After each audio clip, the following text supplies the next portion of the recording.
নমস্কার বন্ধুরা, আমার চ্যানেলে তোমাদের সবাইকে আবার স্বাগত। অনেক দিন বাদে তোমাদের সামনে একটা রেসিপি নিয়ে চলে এলাম। আর একটু বাড়িতে কড়াই চিকেন বানিয়েছিলাম, সেটা রেসিপি তোমার সাথে শেয়ার করছি। তো তার জন্য দেখো, প্রথমে কড়াই বসিয়ে এখানে সর্ষের তেল দিয়ে গরম করতে দেবো।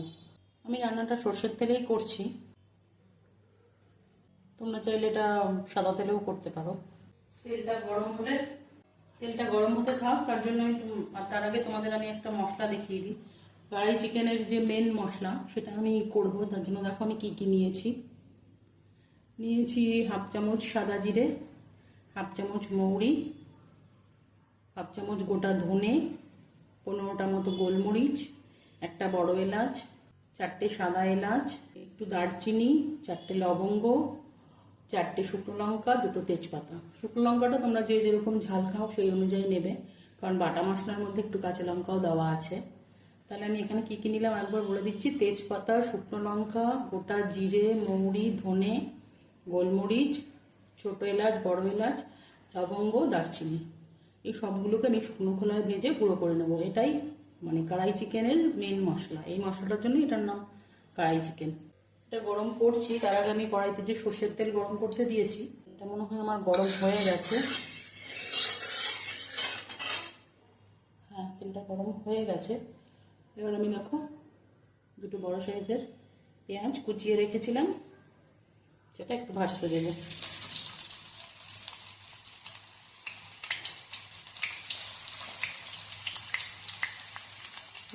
পেঁয়াজটা ভাজতে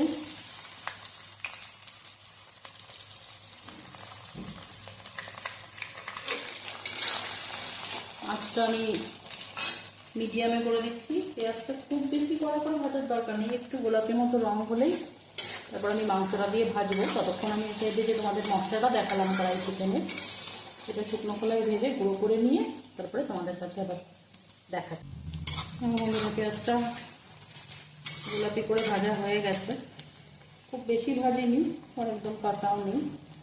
আর এদিকে দেখো তোমাদের দেখাই, তখন যে গোটা মশলাগুলো দেখালাম সেটা শুকনো খোলায় একটু ড্রাই রোস্ট করে নিয়ে ঠান্ডা করে তারপর মিক্সিতে গুঁড়ো করে নিয়েছি। এই মশলাটা আমি পুরো রান্নায় ইউজ করবো। চিকেন ধুয়ে পরিষ্কার করে রেখেছিলাম, পেঁয়াজের সাথে চিকেনটা একটু ভাজা ভাজা করে নেব। এগুলো দিয়ে দিচ্ছি।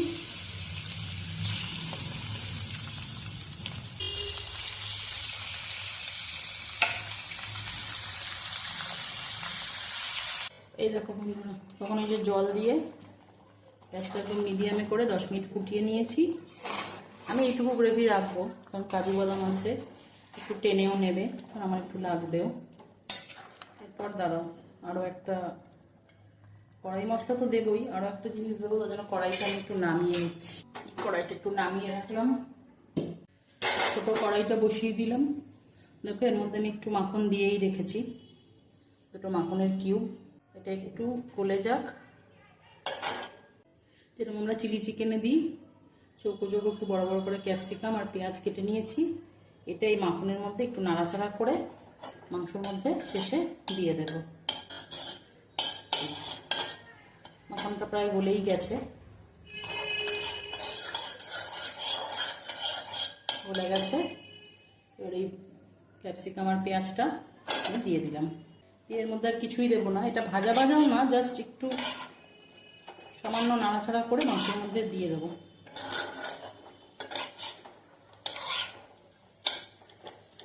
একটু 2 মিনিট মতো নাড়াচাড়া করে নিতে হবে।